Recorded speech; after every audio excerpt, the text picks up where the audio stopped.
So this is part three on our discussions on the having clause in MS Access, and this would be a concluding session also on the having clause.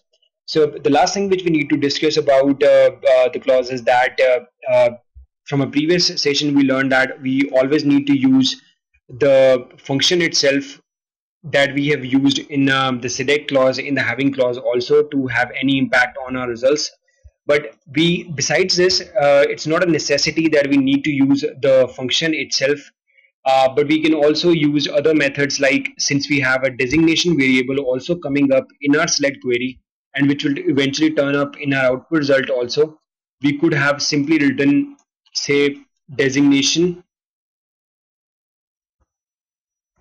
equals manager. So firstly, it is going to calculate only this query. It is going to group by designation, pop-up result for designation, and the number of rows corresponding to each designation. And then it's going to see which designation row in the eventual group by result has a value of manager, and that is then it is going to result return as the results. So running it would yield just one of the rows in this. And as you're going to see, it is of manager, and there are four people who have the designation of manager in my company. So I could have even changed it to analyst.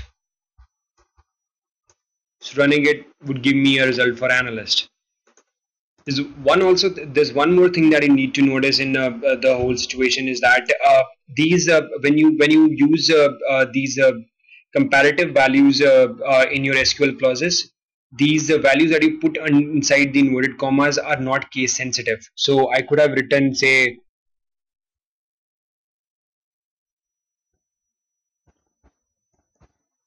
so this is slightly in contrast with the way analyst, the way we define analyst over here.